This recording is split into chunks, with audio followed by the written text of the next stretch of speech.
Assalamualaikum warahmatullahi wabarakatuh. Saya Eko Cahyo Ramadhani dari kelas Akuntansi Syariah 5A akan mencoba memaparkan hasil laporan praktik pengalaman lapangan saya di UMKM Prince Cendol Pindol Kota Blitar. Nah, yang berjudul implementasi rebranding dalam strategi peningkatan laba pada UMKM Prince Cendol Pindol Kota Blitar. Oke, kita simak video selanjutnya ya.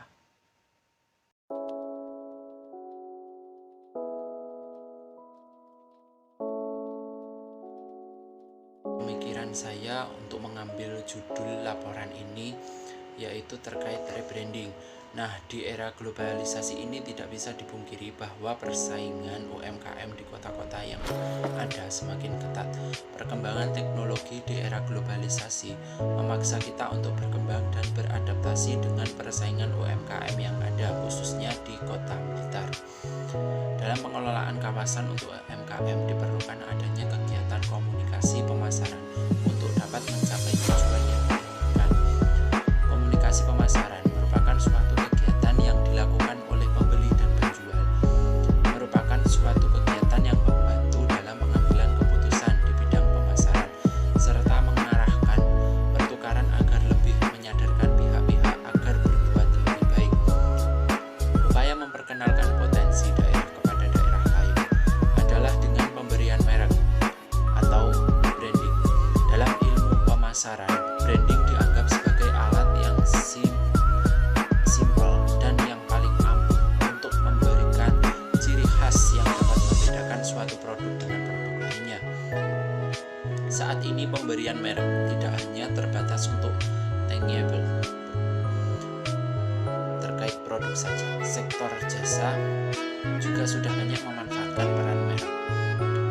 Pemberian merek untuk suatu lokasi atau tempat dapat diberikan merek secara relatif, pastinya berasal dari nama sebenarnya lokasi UMKM tersebut.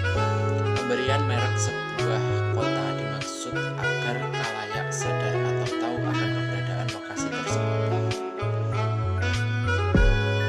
dan kemudian menimbulkan keinginan untuk mensosialisasikannya. Branding bukan hanya dibuat semata-mata sekedar memastikan logo atau merek yang dikenal masyarakat, tetapi juga harus menciptakan emosional di antara konsumen dan perusahaan, instansi atau pelayanan. Branding dibuat untuk membentuk citra atau positioning statement atau jasa dari perusahaan yang dikenal oleh konsumen. Oleh karena itu, branding dianggap sebagai suatu strategi penting untuk memasarkan produk dengan mempromosikan ciri khas atau kebudayaan suatu daerah. Brand hanya ada di pikiran konsumen, ia tak berwujud apapun. Namun, brand menyediakan nilai dan janji sebagai rangsangan yang sangat kuat untuk menentukan keputusan konsumen membeli atau tidak. Usaha untuk membangun sebuah merek brand building bukanlah hanya sekedar gencar melakukan berbagai aktivitas komunikasi pemasaran, tetapi yang terpenting dapat terus menunjukkan nilai tinggi yang bisa disampaikan kepada pelanggan atau konsumen, mulai dari kualitas yang bagus hingga pada inovasi produk. Merek yang kuat akan menciptakan kepercayaan konsumen terhadap produk yang hendak dibeli atau hendak dipakainya. Juga tidak meragukan kualitas dari produk tersebut, di mana persepsi terhadap produk telah tertanam kuat di dalam benak konsumen. Dengan komunikasi yang berkesinambungan, konsumen diharapkan mampu memahami perbedaan kualitas dibanding pesaing dan keunikan merek yang dimiliki produk.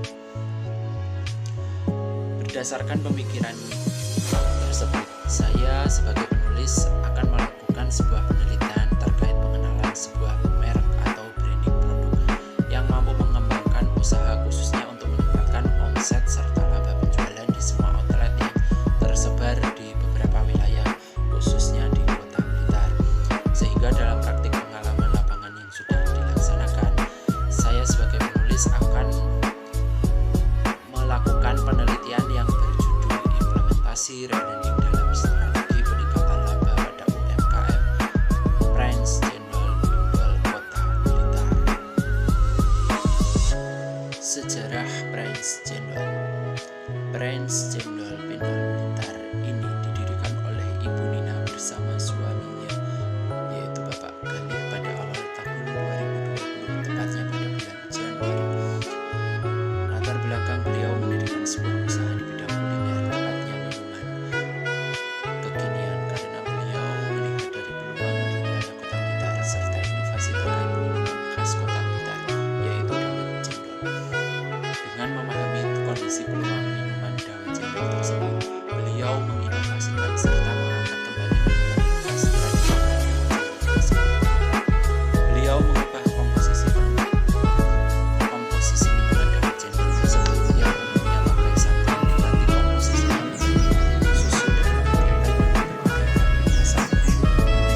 yaitu varian rasa original.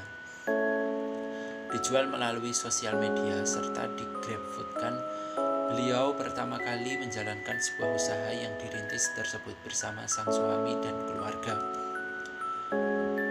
Mulai dari melayani pembeli, mengolah, meracik, mengemasnya, hingga memberikan produk kepada para konsumennya.